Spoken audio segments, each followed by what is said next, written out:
안녕하세요. 한국항공대학교에서 세계사 탐구를 가르치고 있는 조청현입니다. 벌써 5주차가 됐네요. 어, 5주 동안 여러분들이 뭐 외부 외출도 못하고 여러 가지로 힘드실 걸로 생각이 됩니다. 일단 열심히 어, 요번 주도 수업을 한번 나가보도록 하겠는데요. 첫 번째 주제는 중세의 골드러시라고 할 수 있는 십자군 전쟁을 먼저 나가고, 이 십자군 전쟁은 중세의 어떻게 보면 안정기에 이제 외부로 눈을 돌리면서 나타난 전쟁이라고 여러분들이 보시면 될 것 같고요.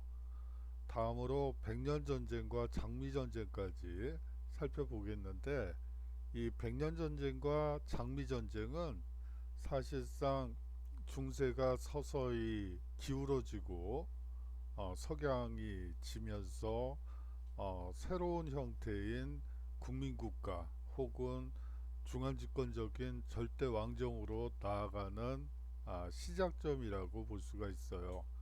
그렇기 때문에 사실상 중세가 몰락하는 과정이 된다고 여러분들이 이해하시면 될 것 같습니다. 자, 시간이 백년전쟁과 장미전쟁까지 나갈 수 있을진 잘 모르겠어요. 하지만 최선을 다해서 한번 나가보도록 하겠습니다. 자, 중세 골드러시라고 할 수 있는 십자군 전쟁을 한번 살펴보도록 하죠. 이 십자군의 형식적 명분은 예루살렘 성지 탈환이었습니다. 성지 탈환이죠. 그러나 실제로는 신분의 상승과 개인의 이익을 쫓아 십자군 전쟁에 참여한 경우가 또 있었습니다. 사실상 이는 중세 장원 체제를 붕괴시키는 결과를 가져왔죠. 자, 십자군 전쟁을 이해하기 위해서는 먼저 동서교회의 분열이라는 현상을 이해해야 합니다. 서로마 제국의 멸망 후 크리스트교의 5대 교구 중에 2개 교구만 남게 됐습니다. 로마 교구와 그리고 콘스탄티노폴리스 교구, 이 두 개의 교구만 남게 되죠. 이 로마 교구는 서유럽 교회를 대표했고, 콘스탄티노폴리스 교구는 동유럽 교회를 대표하게 됩니다. 서로마 제국을 그 로마 교구를 담당했던 이 로마 교구의 주교는 베드로의 후계자임을 자처하며 스스로 교황이라 불렀죠. 이 동서 교회가 분열되게 되는 계기는 비잔티움 황제였던 레오 3세가 서기 726년에 성상 파괴령을 내리게 됩니다. 이 성상 파괴령은 게르만족과 깊은 관련이 있죠.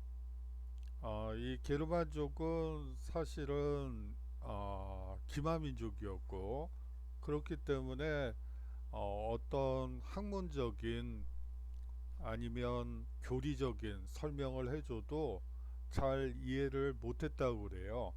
그래서 예수 그리스도의 성상이라든지 마리아의 성상을 이용해서 포교 활동을 했는데, 이 비잔티움 황제 레오 3세가 그러한 것은 이단이다 라고 선언하면서 성상 파괴령을 내렸던 것이죠.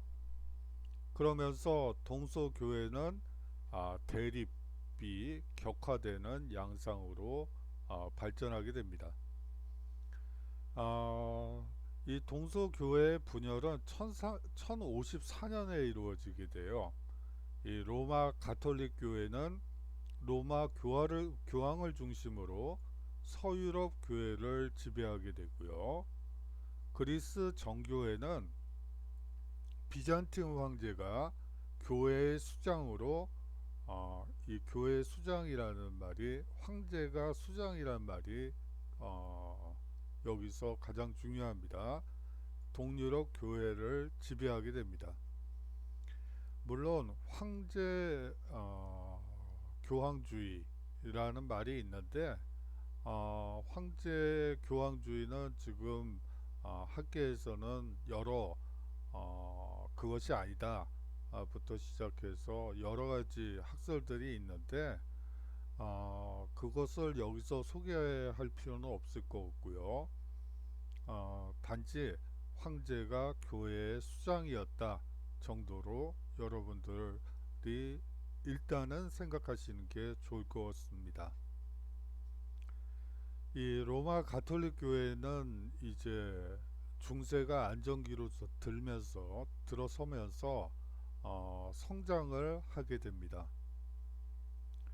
이 로마 가톨릭 교회가 성장하게 되는 배경에는 프랑크 왕국과 서로마 제국의 황제가 되는 프랑크 왕국과 신성 로마 제국과의 그리고 로마 교황청의 제휴 때문이죠. 이렇게 되면서 비잔티움 황제의 간섭에서 벗어나 서유럽 세계의 정신적 지배자로 성장하게 됩니다. 뭐가요? 로마 가톨릭 교회가요. 이러한 안정기가 있은 이후에 교회는 세속화의 길로 접어들게 됩니다. 어떤 현상들이 벌어지는지 여러분들이 한번 보세요. 성직자들이 국왕이나 대제후의 봉신이 됩니다. 자, 이게 무슨 얘기일까요? 성직자들이 국왕이나 대제후의 봉신이 된다.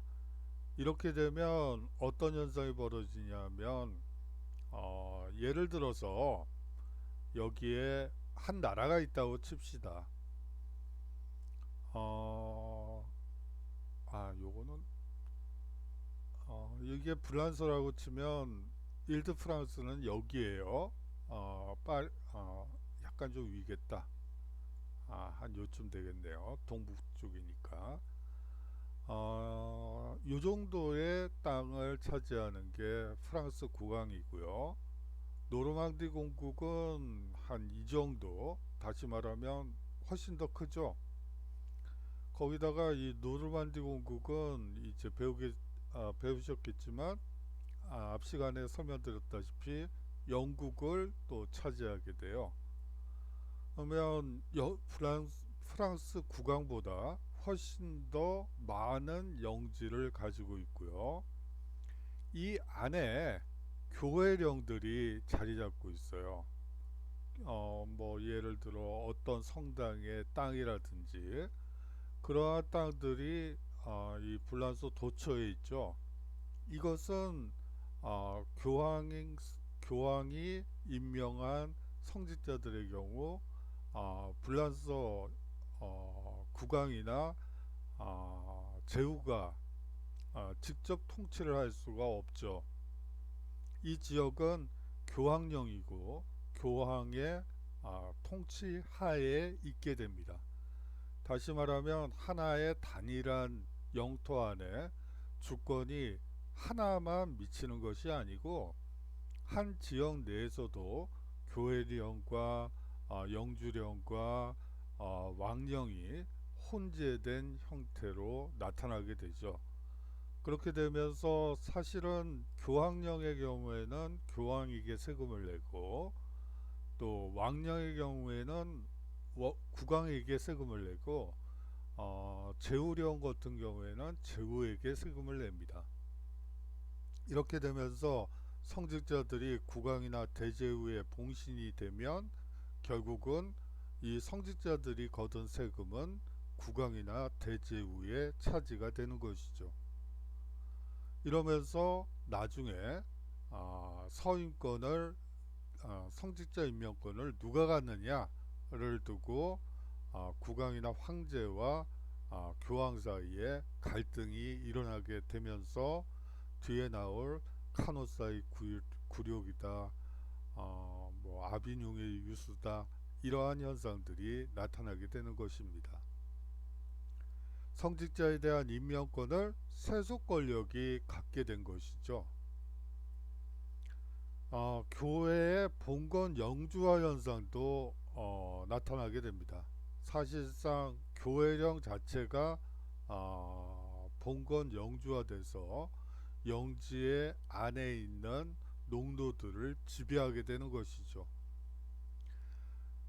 교회가 서유럽 전체 토지의 거의 4분의 1을 장악할 정도로 막대한 부를 쌓아가고 있었습니다. 그러면서 교회의 부패와 타락 현상이 두드러지게 되죠. 성직 매매뿐만이 아니고 성직자의 혼인, 여기서 한 가지 주의하셔야 될 부분은 성직자 혼인은 가톨릭교에서 성직자의 혼인은 뒤에 나오게 될 클리니 수도원 개혁 이전까지는 성직자의 혼인은 별 문제가 되지 않았어요. 단 여기서 문제가 되는 것은 첩을 두고 서자를 두고 뭐 이런 현상들을 얘기하는 거예요. 자, 이러한 교회의 부패와 타락은 클리니 수도원 중심의 교회 개혁 운동으로 나타나게 됩니다. 10세기의 일이죠. 성직 매매와 성직자의 결혼이 이 시기부터 금지되어야 한다는 주장을 클리니 수도원 원장을 중심으로 전개되게 됩니다. 그리고 세속 군주의 성직자 임명을 반대하게 되는 것이죠. 이제 교황과 황제 사이에는 성직자를 누가 임명하느냐를 두고 격한 갈등 시기로 넘어가게 됩니다. 11세기부터 교황 그레고리우스 7세 주도로 교회 개혁 운동이 본격화되었죠. 이 그레고리 7세는 앞서 얘기했던 클리니 수도원의 수도 원장이었어요. 교회 개혁 운동을 주도했던 이분은 성직자의 혼인과 성직 매매를 금지시켰습니다. 세속 군주에 의한 성직자 서임도 금지했죠. 이러한 현상이 벌어지면서, 이러한 갈등이 벌어지면서 서임권을 둘러싸고 성직자 임명권을 둘러싸고 교황 그레고리우스 7세와 신성 로마 제국 황제인 하인리 4세가 대립하게 됩니다. 그러면서 카누사의 굴욕이 1077년에 일어나게 되는데요. 교황 그레고리 7세가 신성 로마 제국 황제인 하인리 4세를 굴복시키게 됩니다.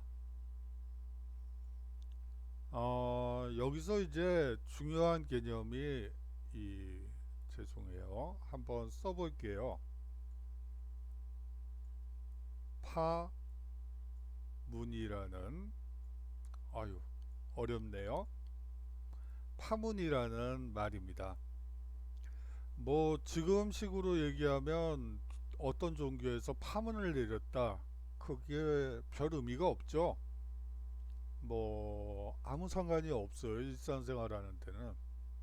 그런데 이 중세 시기 종교가 지배하던 사회에서 파문을 당했다는 것은 지금식으로 얘기하면 공민권 박탈에 해당한다고, 주민등록 말소에 해당한다고 보시면 돼요. 이 하인리 4세는 이미 죽은 목숨이나 다름이 없었죠. 파문을 당했기 때문에. 앞서 보셨다시피 뭐 어떤 여기가 서로마 제국이라고 합시다. 여기에 교황령도 있고요.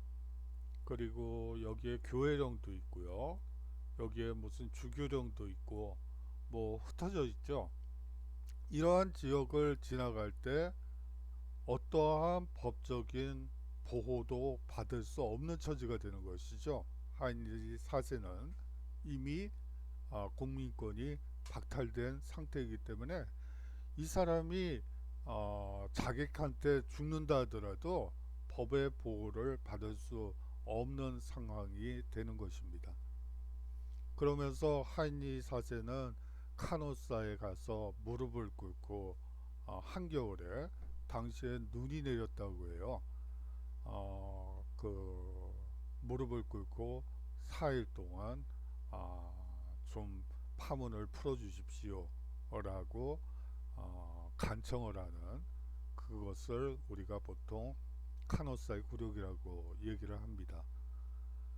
여하튼 이 보름스 협약 1122년에 체결을 통해서 교황이 성직자 임명권을 차지하는 것으로 일단 결론이 납니다. 죄송합니다. 제가 너무 또 성급하게 교황권이 이제 절정에 이르게 되는 것이죠. 13세기 초에는 이노켄티우스 3세가 교황인 나는 해요, 황제인 너는 달이야 라고 얘기하게 됩니다.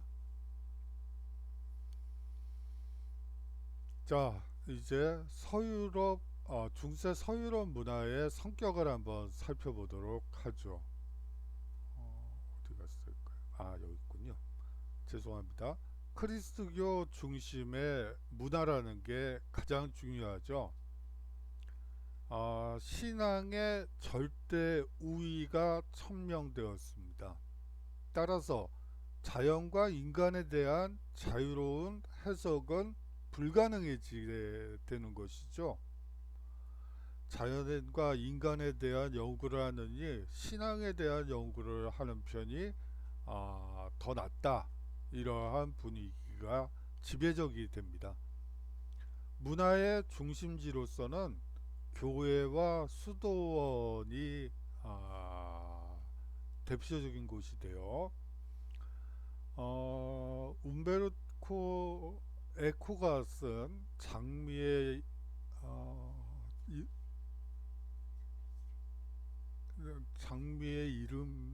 이름이라는 책이 있습니다. 영화도 있죠. 제가 좀 기억이 안 나가지고 또 먹었네요. 여하튼 장미의 이름이라는 소설과 책이 있는데 그거는 중세사회의 교회와 수도원의 역할에 대해서 또 잘 묘사되어 있기 때문에 여러분들이 관심 있는 분들은 한번 보시는 것도 좋을 것 같습니다. 새로운 학문이었던 아리스토텔레스의 철학이 도입되면서 어떠한 그거를 이제 수도원장이 금서로 지정을 하죠. 그러면서 불거지는 여러 또 사람들은 금서가 되면 또 궁금하잖아요. 그러니까 또 읽고 그러는 과정에서 벌어지는 이야기들이 그 속에 들어있는데요. 중세사회를 잘 묘사한 책이라는 생각에서 한번 관심 있는 분들은 보시면 좋을 것 같네요. 자, 다음으로 봉건 귀족적 성격이 농후하다는 점도 말씀드리고 싶습니다. 기서도 문학이 발달했죠. 중세 학문을 상징적으로 표현하는 말이 있습니다. 학문의 중심은 신학인데요. 철학은 신학의 신여다. 이게 어찌 보면 중세사회의 학문을 가장 요약적으로 표현하는 것이 아닐까 싶네요. 자, 이 스콜라 철학이 이 당시에 상당히 중요한 역할을 하게 되는데요. 이 아리스토텔레스 철학을 바탕으로 가톨릭의 교리를 체계화하려는 경향이 바로 이 스콜라 철학입니다. 이 아리스토텔레스 철학은 비잔티움 제국과 이슬람에서 많이 연구가 됐죠. 사실 이슬람교도 아리스토텔레스 철학을 바탕으로 해서 이슬람의 교리를 체계화 시켰던 것과 마찬가지로 이 중세사회도 아리스토텔레스 철학을 바탕으로 가톨릭의 교리를 체계화시키는 과정이 있습니다. 이 비잔티움 제국에서 아리스토텔레스 철학을 고대 그리스어로 번역했고요. 그리고 이슬람 제국에서 사실은 아리스토텔레스 철학을 아랍어로 또 번역을 했습니다. 고대 그리스어에 강한 사람들은 제가 요거는 잘못 말씀드렸으니까 여하튼 아리스토텔레스 철학은 당시에 교리를 체계하는 과정에서 이슬람교와 가톨릭교 모두에 깊은 영향을 미치게 됩니다. 토마스 아퀴나스가 대표적이죠. 이 스콜라 철학을 집대성했고요. 아울러 신학대전이라는 책에서 신앙적 진리와 이성적 진리의 조화를 추구했습니다. 조화를 추구했다는 게 가장 중요하죠.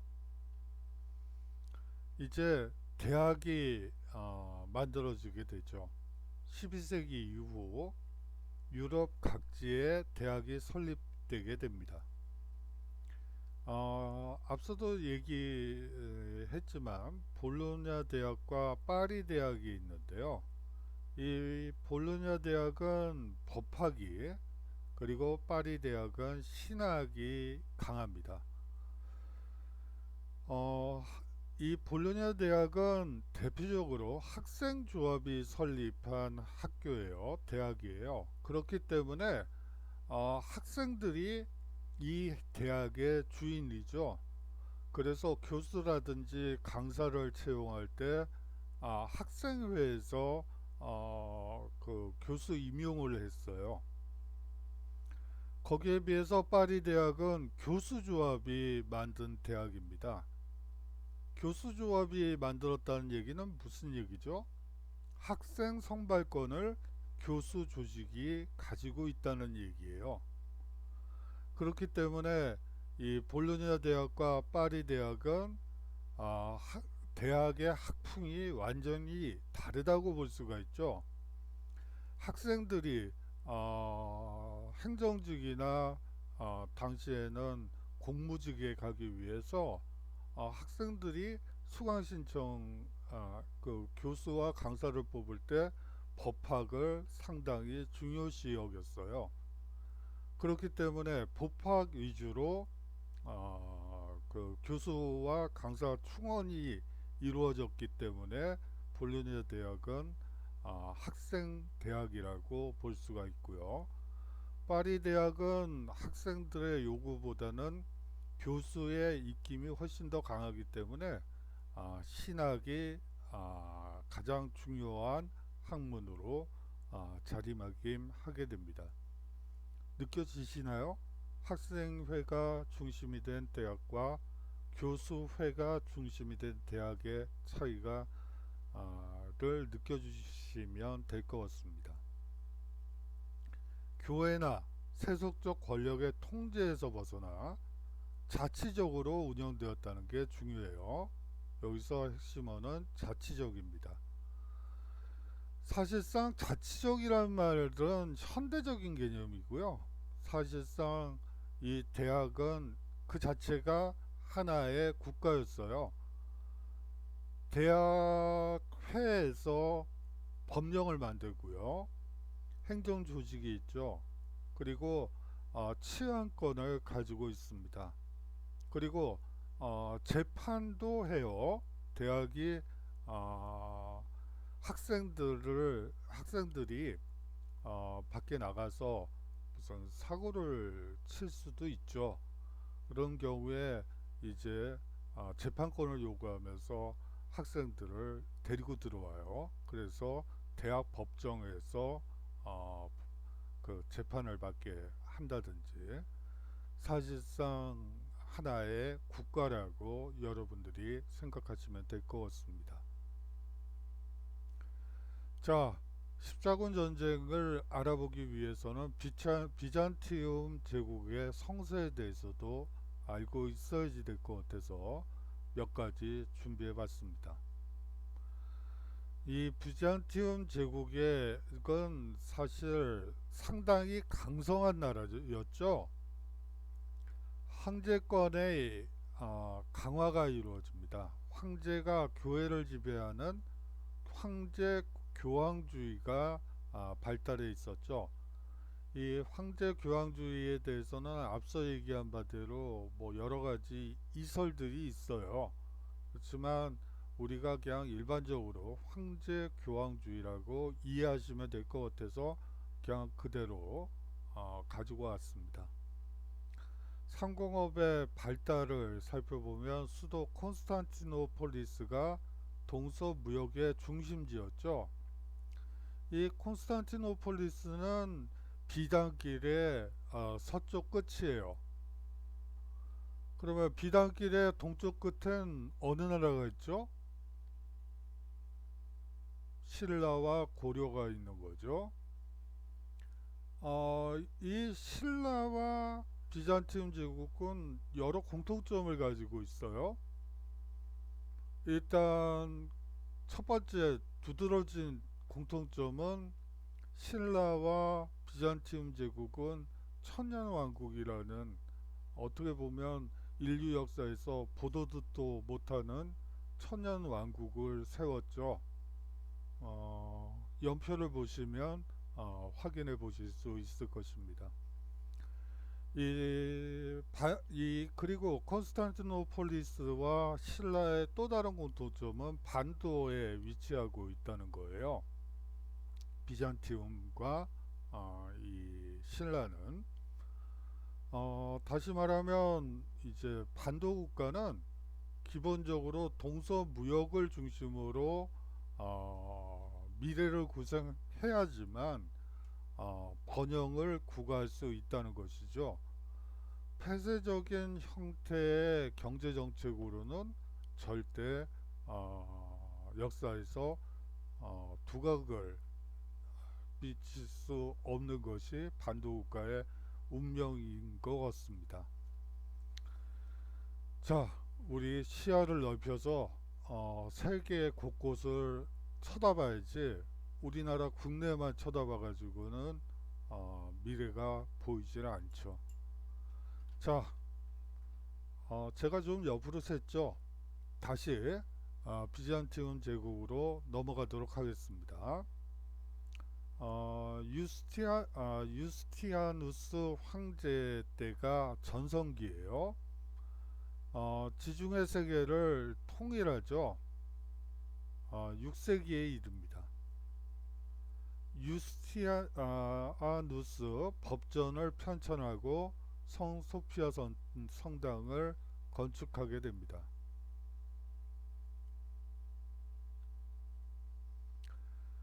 7, 8세기 정도에 이 비잔티움 제국은 상당히 어려운 시련의 시기를 겪게 됩니다. 아무리 천년왕국이라 하더라도 항상 시련은 있게 마련이죠. 그 시련을 이제 어떻게 극복하느냐가 더 중요하겠지만요.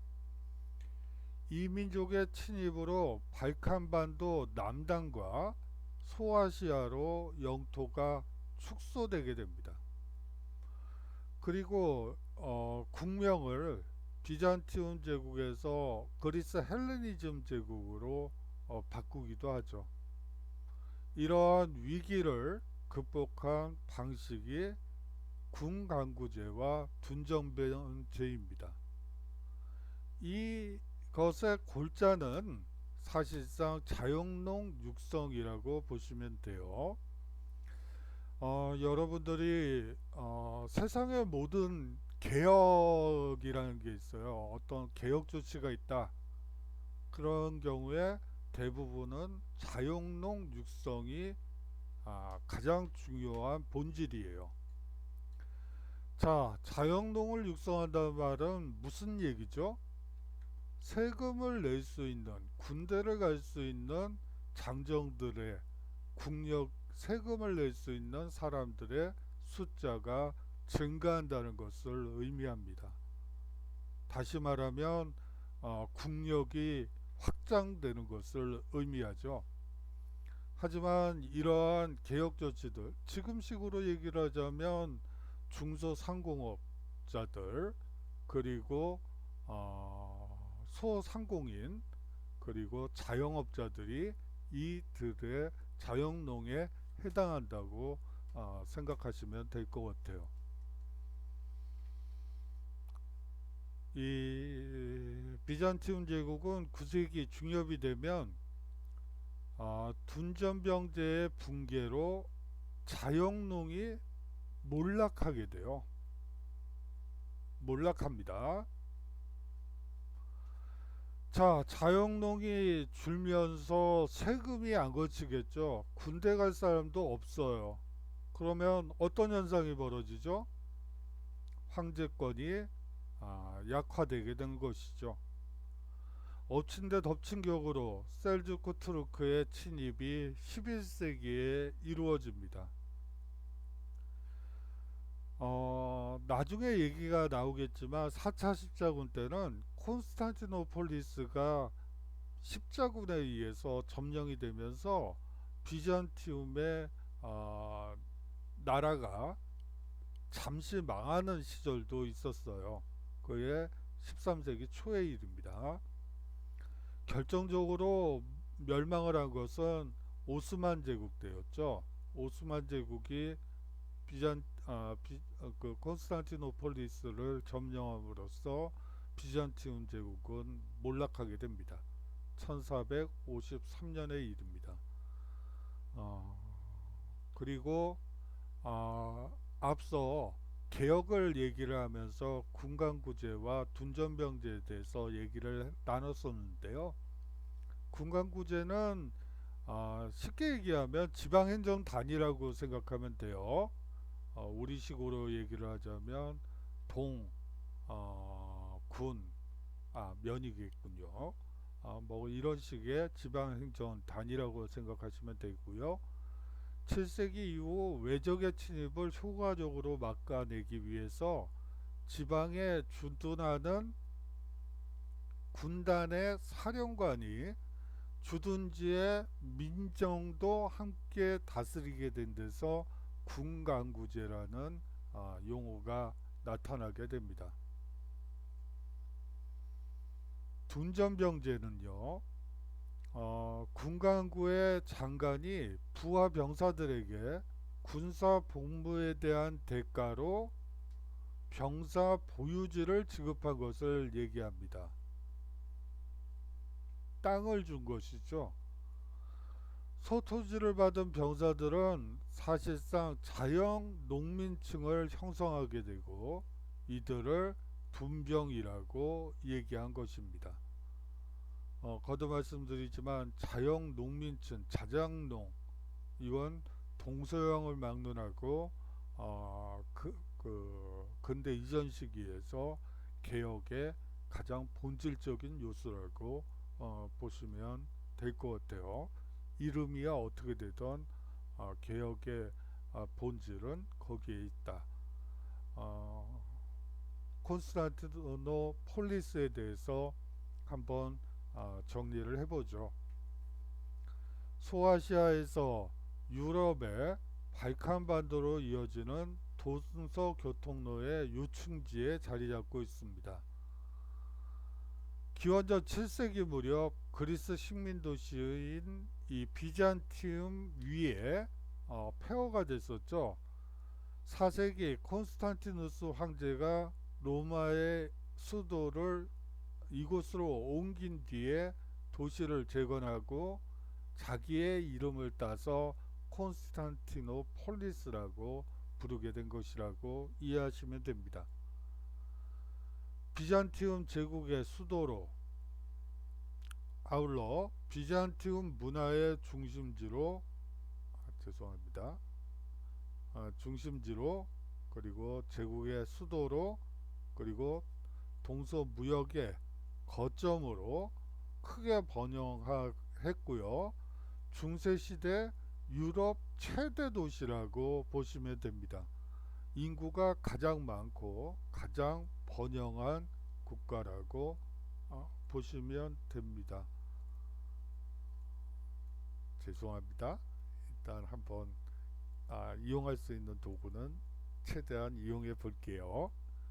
자, 1453년 오스만 제국이 점령한 후 오스만 제국도 수도로 삼았으며 이름을 개명하죠. 이스탄불로 그 이름을 바꾸게 됩니다. 이 비잔틴 문화도 한번 정리할 필요가 있는데요.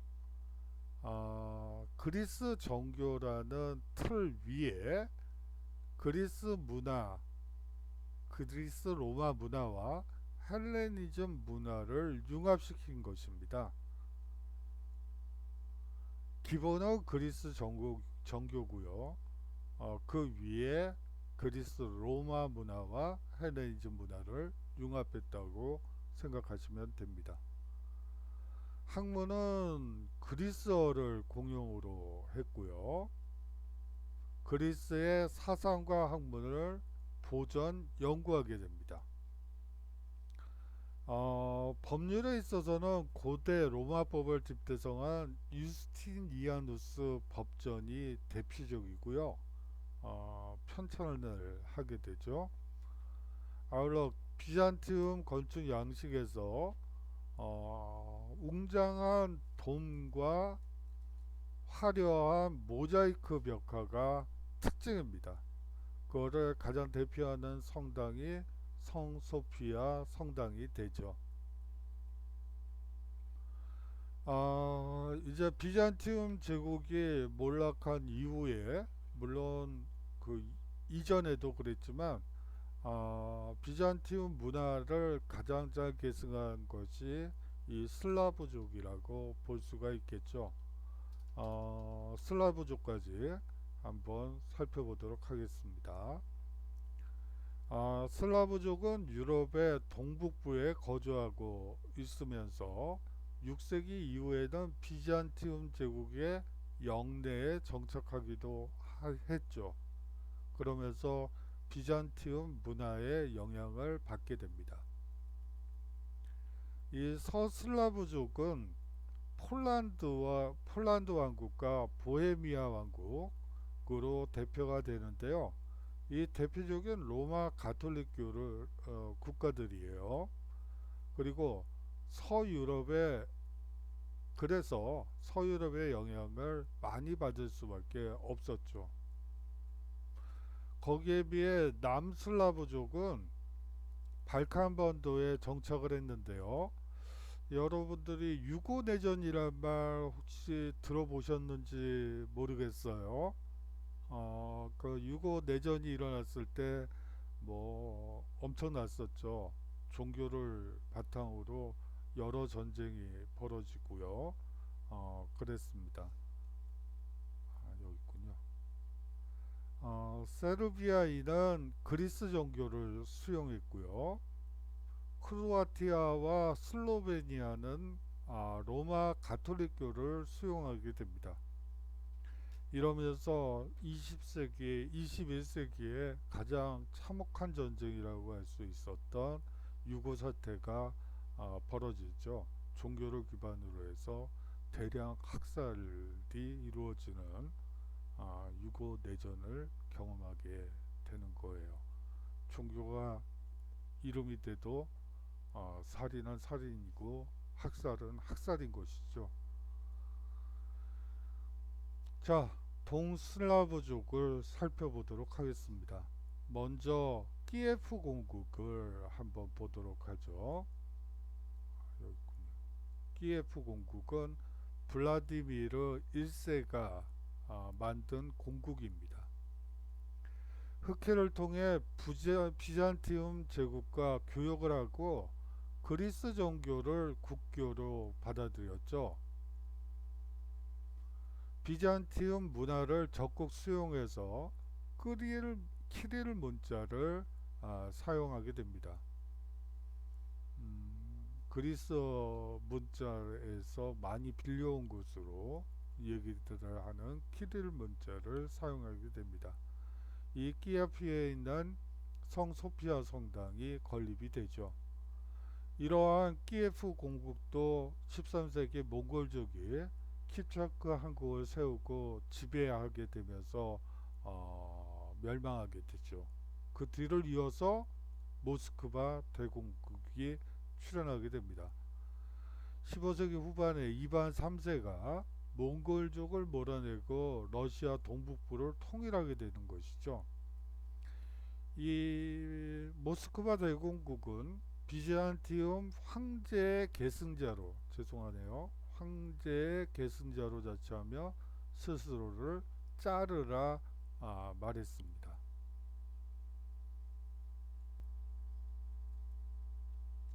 자, 이제 십자군 전쟁을 살펴보도록 하겠습니다. 11세기경에 서유럽 세계는 농업 생산성이 향상되고 인구가 증가했죠. 그 전에는 게르만족의 이동이다, 노르만족의 이동이다, 이슬람인이 또 침공하고요. 또 거기다가 마자르족까지 나중엔 그 공격에 참가하게 됩니다. 그러면서 혼란기에 인구도 감소하고 농업이 토지가 황폐화되면서 유럽은 상당한 위기 상황에 몰렸었는데 11세기가 되면 이제 서유럽 세계가 안정이 되면서 농업 생산성이 향상되고 인구가 증가하는 현상이 벌어지죠. 독일은 엘베강 동쪽 지역에 대한 식민 활동을 전개하게 됩니다. 이제 시야를 외부로 돌려서 식민 활동까지 전개할 정도로 사실상 이 시기에 중세 서유럽은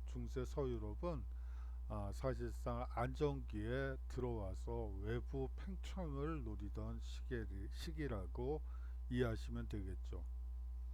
이베리아 반도에서도 이슬람 사실상 이 당시에 이베리아 반도는 피레네 산맥 인근에 약간의 유럽인들, 스페인, 에스파냐인들이 있긴 했지만 독립국가들이 있긴 했지만 그거는 아주 적은 규모였고요. 대부분의 땅은 이슬람이 차지해서 그것을 다시 재정복하겠다는 재정복 운동이 전개되던 무렵이었습니다. 셀주크 투르크의 비잔티움 제국이 위협하고 있었죠. 셀주크 투르크가 비잔틴 제국을 위협하고 있던 무렵입니다. 비잔티움 황제 알렉시우스 1세가 로마 교황인 우르바누스 2세에게 구원을 요청하고 있었죠. 교황이 성지 회복을 위한 전쟁을 선포하자 하고 또 참여를 호소하는 클레르몽 공의회가 1095년에 일어나게 됩니다. 사실 예루살렘은 유대교와 그리스도교 그리고 이슬람교의 성지입니다. 이 통곡의 벽은 잠시만요. 여기 있군요. 통곡의 벽은 유대교의 성지나 다름없는 곳이었습니다. 유대교 성전을 로마군이 파괴한 뒤 이 성전의 잔해에 통곡의 벽이라는 이름을 붙인 것이죠. 그러면서 그때의 아픔을 잊지 말자 이렇게 얘기들을 한다고 합니다. 그리스도교에서는 골고다 언덕이 대표적이죠. 예수 그리스도가 이 언덕에서 십자가에 매달려 죽었고 또 그 공동묘지에 묻혔기 때문이죠. 이슬람교에서는 오마르 사원이 또 중요하다고 해요. 오마르 사원의 반석 위에 돔에 참배하는 것이 이슬람 교도들의 아, 중요한 의례 중에 하나라고 합니다. 왜냐하면 예언자 무함마드가 메카에서 천마를 타고 이곳에서 하늘로 올라 일곱 하늘을 돌아보고 왔다고 하네요. 이 십자군 전쟁은 초기에는 종교적 열정이 강했어요. 사실상 그 예루살렘을 점령하기도 하니까요. 1차 땐 점차 현실적 욕망이 지배하게 됩니다. 11, 13세기까지 이루어진 총 7차의 원정이었죠. 1차 십자군만 예루살렘 탈환에 성공하게 됩니다. 그 뒤에 예루살렘 왕국을 건설하죠. 1099년이고요. 이 예루살렘 왕국은 한 85년 정도 지속이 돼요. 국가가 명맥이 유지가 되죠. 하지만 이후에 십자군들은 예루살렘을 점령하지 못합니다. 4차 십자군은 콘스탄티노폴리스를 점령하고 라틴 제국을 수립하죠. 1204년의 일이에요. 동맹국이었던 비잔티움 제국을 멸망시키고 라틴 제국을 수립하고 하는 어떻게 보면 황당한 일이 벌어지기도 합니다. 이 성지 탄환이라는 공식적 목표 달성에 실패한 것이죠. 십자군 전쟁의 결과를 한번 살펴보도록 하겠어요. 종교적 의미에서 십자군은 참여를 호소한 교황 세력이 약화되게 됩니다. 정치적으로는 전쟁에 장기간 참여한 제후와 기사계층의 몰락이 이루어지게 되죠. 봉건제가 동요하고 왕권이 강화됩니다. 제후와 중세사회를 떠받치고 있던 제후와 기사계층이 몰락하면서 왕권이 강화되게 되는 것이죠. 경제적으로는 동방과의 교육이 활발해지면서 상공업이 발달하고 도시가 성장하게 됩니다. 다시 말하면 시민 계급이 잠시만요. 시민 계급이 쓰기는 어렵네요. 여하튼 시민 계급이 형성되게 돼요. 그러면서 사실상 제후와 기사계층의 몰락 더하기 시민계층의 향상, 그러면서 시민계층이 왕에게 돈을 바치고 독점권을 요구하는 이런 현상이 벌어지면서 중세사회는 서서히 몰락의 길로 접어들게 됩니다. 문화적으로는 잠시만요. 얘가 또 어디 갔어요? 여기 있군요. 선진적인 이슬람 문화와 비잔틴 문화가 유입되게 됩니다. 그러면서 르네상스에 영향을 미치게 되죠. 자, 이제 그림이 그려지시나요? 이제 십자군 전쟁으로 제후와 기사층은 몰락하고 또 동방과의 교육을 활동을 통해 시민계급의 힘이 상공업자들의 힘이 강해지고 그러면서 제후와 기사의 간섭으로부터 벗어나고 싶었던 시민계급은 왕을 후원함으로써 사실상 중세 절대왕정 시기와 비슷한 맥락의 그림이 그려진다는 것을 느끼실 수 있을 것 같아요.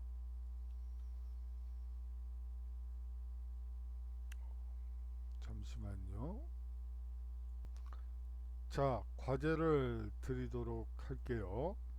십자군 전쟁에 참여한 사람들이 모두 성지탈환이라는 단 하나의 목적을 가지고 모인 것은 아니었죠. 이처럼 십자군 전쟁에 참여하게 된 배경이 신분이나 직업에 따라 다양했던 이유에 대해서 한번 여러분들이 간단하게 정리하실 필요가 있습니다. 십자군 전쟁이 교황과 영주가 지배하던 중세사회의 성격을 바꾼 것으로 평가되는 이유에 대해서도 간략하게 정리해 주시면 될 것 같습니다. 다음으로 백년 전쟁과 장미 전쟁에 대해서 살펴보도록 하죠. 이 백년 전쟁은 1337년부터 1453년까지 영국과 프랑스가 프랑스 왕위 계승 문제와 프랑드르 공업지대의 주도권을 둘러싸고 벌인 전쟁입니다. 프랑드르 공업지대의 주도권을 둘러싸고 벌인 전쟁이다. 아주 중요한 개념이에요.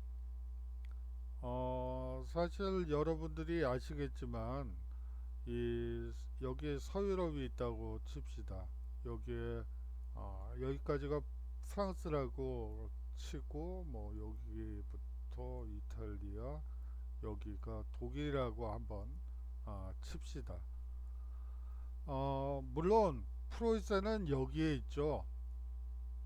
프로이센은 여기에 있고요. 여기 작센, 로렌 그리고 프랑드르는 이쪽 지역이에요. 그러면 여러분들이 의아하시죠? 프로이센이 17세기, 18세기에 가면 알자스 로렌 그리고 작센 그리고 프랑드르 지역 일부를 차지하게 돼요. 이거는 여기 영국이 있고요. 이쪽으로 가야 되지만 여하튼 영국이 있고요. 사실상 이거는 세력 균형이라는 점 때문에 프로이센이 차지하게 되죠.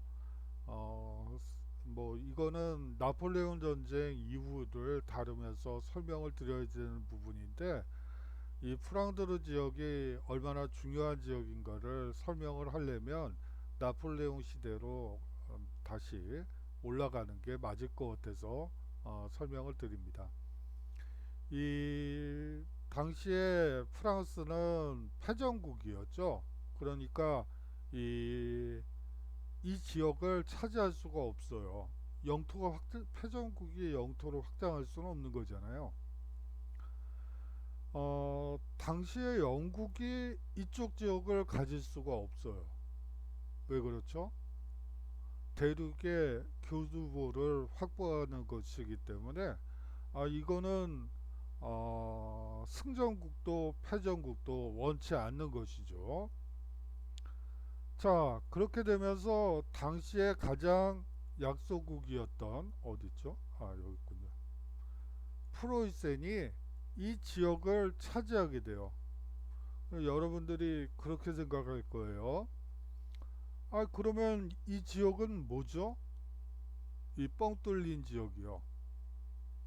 이 지역은 각각 조그만 교회령과 도시령, 도시국가, 주교령, 교황령 등 뭐 황제령으로 아주 소국들 위주로 편제되어 있다고 생각하면 돼요.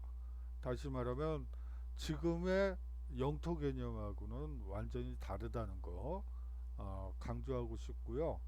그리고 이 프랑드르 공업지대를 그러니까 위치한 곳이 바로 이 독일과 불란서의 접경지대고 사실상 그 공업이 발달한 지역이었기 때문에 계속해서 이 지역을 누가 차지하는가의 문제, 세력 균형이라는 문제와 관련해서 가장 중요한 어떻게 보면 알짜배기 땅이라고 보시면 될 것 같아서 좀 후대 일이지만 설명을 드렸습니다.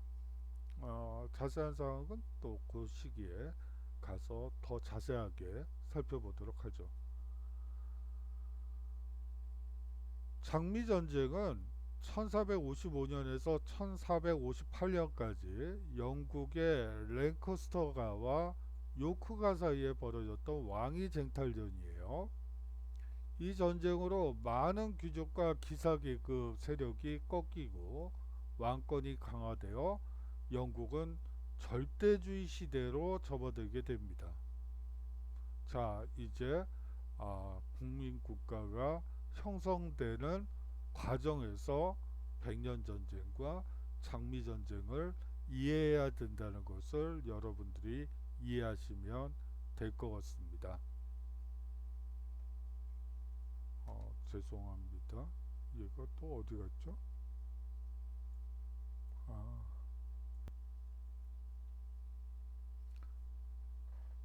자, 이제 도시가 발생하게 되죠. 이 뭐 거듭 말씀드리지만 11세기 이후 봉건 사회가 안정이 되면서 농업 생산력이 증대하고 각지의 시장이 개설되게 됩니다. 이제 시장이 개설되면서 수요가 또 발생하게 되고 그러면서 경제가 발전하는 모습을 보이게 되죠. 교통의 요지에 상인과 수급자들이 모여들어 인구가 늘면서 도시가 형성되게 되죠. 그러면서 원거리 무역이 발달하게 되는데요. 그러면 한번 원거리 무역에서 중요한 세 무역권을 살펴보도록 하죠. 이 지중해 무역권과 북유럽 문화권, 무역권, 그리고 내륙 무역권, 이 세 가지로 나누어 볼 수가 있어요. 이 지중해 무역권은 베네치아, 제노바 등 이탈리아 항구 도시가 중요한 지중해 무역권의 도시가 되죠. 동방 무역을 통해 번영했습니다. 북유럽 문화권은 함부르크와 리베크 등 북독일의 도시가 되고요. 한자 동맹이 결성되게 됩니다.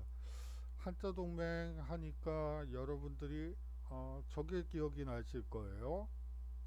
공항에 가시면 독일 항공사 중에 루프트한자라는 항공사가 있어요. 거기서 말하는 한자가 바로 이 한자 동맹에서 유래된 것이죠. 이 한자 동맹과 관련해서는 바로 뒤 슬라이드에서 설명드리기로 하고요. 이 지중해 무역권과 오늘 왜 이렇게 찾기가 힘들지? 이 지중해 무역권과 북유럽 무역권, 이 두 지역에 구멍이 나 있죠. 내륙적으로 이것이 확산되기 위해서는 내륙 무역권이 반드시 필요해요. 대표적인 도시는 샹파뉴예요. 이 프랑스 샹파뉴 지방이 내륙 무역권의 핵심 도시였다 정도만 이해하시면 될 것 같습니다. 중세 장원 제도는 어땠었죠? 자급자족적인 소규모 장원이 있으면 여기서 모든 것이 생산되던 그러한 체제였다면 이제 지중해, 북유럽 그리고 내륙을 연결하는 상권이 형성된 것이죠. 규모가 확대되었다는 것을 여러분들이 느끼시면 됩니다. 도시의 공기는 자유롭다라는 독일의 속담이 있습니다. 이 자치도시는 국왕과 제휴하여, 여기서 핵심은 국왕과 제휴했다는 거예요. 영주에 대해 대항하게 됩니다. 이 재력이나 무력으로 자치권을 행사하죠. 이 재력이란 말은 국왕을 후원해서 특허장을 얻거나, 여기서 무력이란 말은 영주의 무력 시위를 벌이면서 영주를 내쫓는 방식으로 되던가, 이 두 가지 양태로 여하튼 자치도시가 형성이 되게 됩니다. 도시민들은 시의회를 구성을 하죠. 그리고 독자적인 법을 제정하고, 그리고 자치적으로 운영이 됩니다. 여기도 어, 재판을 따로 하고요, 세금을 따로 걷고, 사실상 도량령도 각 도시마다 달랐어요. 그냥 독재적인 국가라고 여러분들이 생각하시면 됩니다. 도시민은 신분상의 자유를 누리게 됩니다. 길드 조직을 한번 보죠. 이 길드의 목적은 상공업자 간의 상호 단결과 구성원의 이익 증진을 위해 시장의 독점을 시도했다는 거예요. 여기서 핵심어는 독점이에요.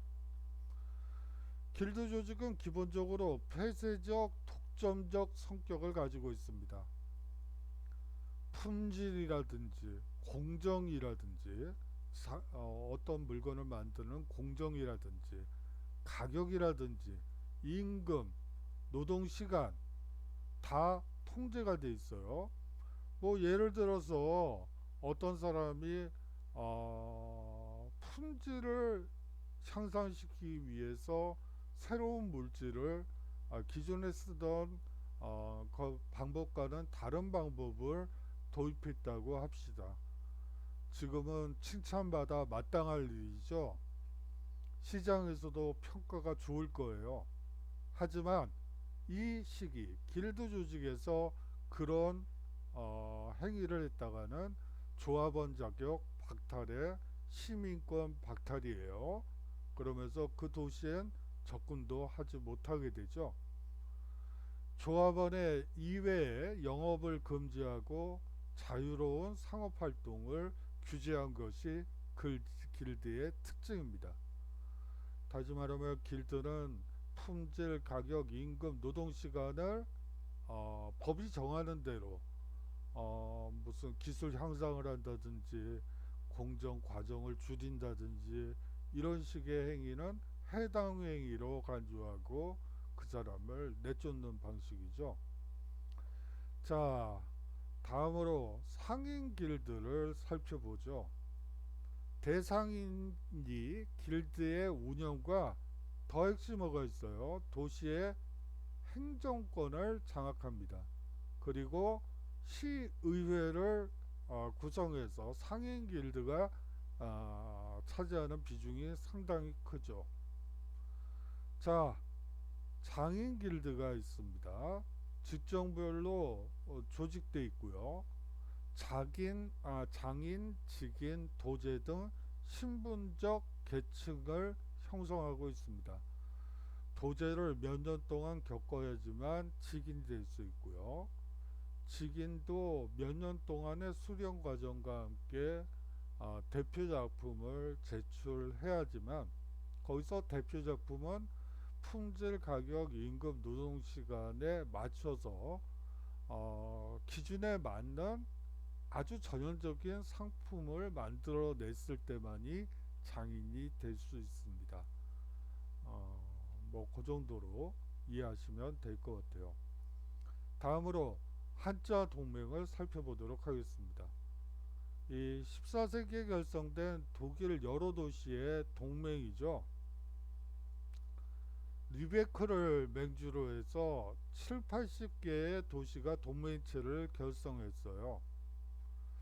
이 사실상 7, 80개의 도시라고 표현이 되어 있는데 이 영주 국가들이기 때문에 사실은 국가라고 표현하는 게 훨씬 더 맞죠. 독일 내에 있는 북유럽의 스칸디나비아, 그리고 영국, 네덜란드, 러시아 등지에 진출하여 상권을 확장하게 되죠. 사실상 16세기까지 북방 무역을 독점했습니다. 한자 동맹이요. 독일은 황제권이 약하고 왕권도 약했으므로 한자 동맹은 별도의 국기와 깃발과 해군을 보유하고 독립국이나 다름없이 행세했는데요. 이 독립국이나 다름없이 행세했다는 말은 현대적인 기준이고 사실상 이 시기엔 독립국이었다고 얘기하는 편이 훨씬 더 여러분들이 이해하기가 쉬울 것 같아요. 사실상의 국기도 가지고 군대도 가지고 재판권도 가졌으면 국가라고 보는 편이 낫겠죠. 자, 오늘 수업은 잠시만요. 여기서 일단 멈추고요. 사실 중간고사를 볼 시점이 됐는데 중간고사를 볼 수가 없을 것 같아요. 뭐 5월 2일까지 동영상 강좌를 계속하라고 지시가 내려온 상태이기 때문에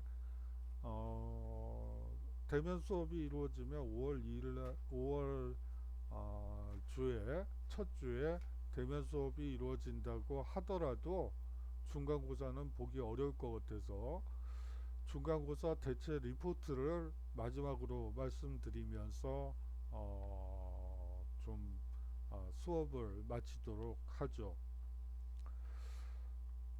앞서 수업 시간에 잠시 말씀드렸다시피 사실은 뭐 과거나 현재에 있어서 또 자유주의의 가장 핵심적인 가치는 관용이라고 저는 개인적으로 생각을 해요.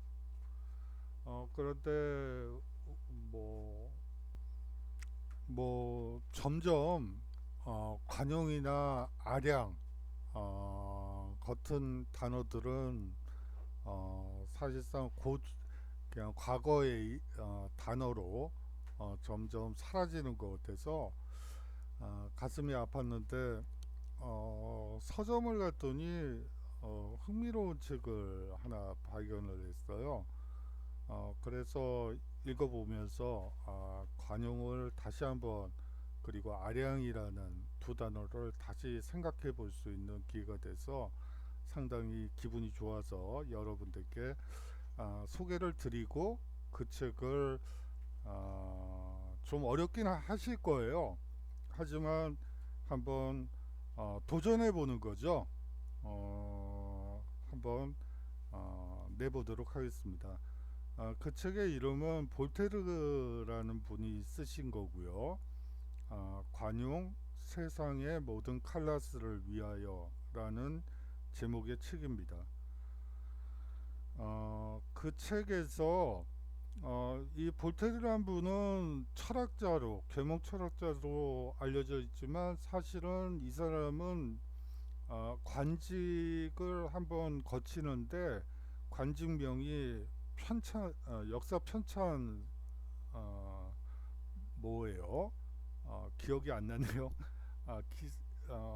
역사 편찬사관이었나? 뭐 그 직급을 가지고 역사 편찬 작업을 루이 14세 시기에 그 역사서 편찬을 했던 분이기도 해요. 자, 그 책에서 1장에서 5장까지 그리고 약간 좀 뛰어넘어서 15장부터 17장까지 그리고 19장 그리고 마지막으로 21장에서 25장까지 여러분들이 읽어보시고요. 요약은 굳이 하실 필요가 없고요. 느낀 점 위주로 해서 정리를 해주시면 될 것 같습니다. 중간고사를 보지 못하기 때문에 그냥 뭘로 이제 여러분들을 중간고사 기간 이 학기의 전반부를 뭘로 평가할까 생각을 하다가 내는 과제예요. 자, 그러면 자, 수고 많으셨고요. 저희 따분한 강의를 들으시느라고 다음 강의에서는 보다 더 맑은 표정, 맑은 목소리로 더 심차게 한번 강의를 해보도록 하겠습니다. 그러면 안녕히 계십시오. 다음 주에 인사드릴게요.